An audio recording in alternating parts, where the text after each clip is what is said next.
Right now, we are joined by Nel-Sylvia Guzman, the executive director of Safe Sisters Circle. Thank you so much for taking some time to talk to us and help us break down what this trial means to survivors of sexual violence going forward. Of course. Thank you guys for having me. Let's talk about what happened on the stand. Cassie Ventura took the stand, gave deeply personal testimony. How critical was her role in shaping the jury's view of this case now that we know, too, that he has been found not guilty on those counts? Yeah, I think Cassie's role was very critical. It takes a lot for a survivor to be able to tell their story to anybody, let alone so publicly in such a high profile case like this was, and even her own case that she had brought last year. I think regardless of the outcome, it really shows to survivors across the country that they can speak up, no matter the fame or wealth or the prestige that their abuser has. Now, consent was a really big issue in this case. What is the difference between domestic violence, trafficking, and is that a hard question for a jury to answer? I think there are similarities across domestic violence and sex trafficking. With sex trafficking, you don't have to have the intimate partner relationship that you often see in domestic violence. With this case, I think it did blur the lines a lot, and that might have been where, for the jury, they believed that the sex trafficking charges weren't, to the standard of a guilty verdict.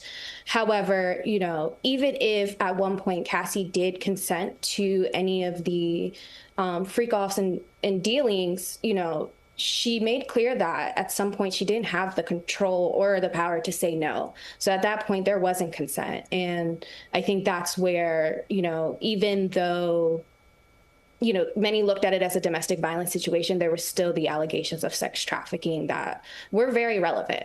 She was being moved from state to state and having to engage in these activities against her will. And speaking on that, taking a look at those counts again, we have a guilty count in regard to transportation of sex workers. And I wanted to ask you, in this case specifically, do you see behavior that aligned with known trauma response patterns when it came to those who took the stand? Absolutely.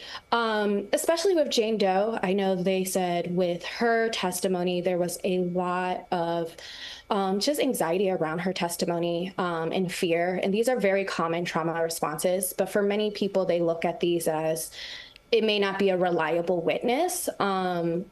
But it's really just their trauma manifesting and the anxiety of having to face not only their abusers, but recount the horrors and what they had to deal with over and over again. Now, based on your experience, is it typical for survivors to delay reporting sexual assault? And if so, can you explain what happens?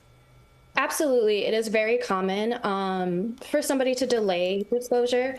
Part of that could be they don't even realize what happened to them was abuse or some type of, there wasn't consent there. I think there's a lot of conversations still needing to be had around what is categorized as abuse, what abuse looks like. It's not always just the physical, very violent abuse that, Cassie did experience, but for some people it's more nuanced and understanding that. And that's often why disclosure is delayed. But at any point a survivor comes forward is the right time, is what we tell our survivors. It doesn't have to be the next day. It doesn't have to be the next year. It can be years from now. As when you are ready to tell your story is when you're ready to tell it.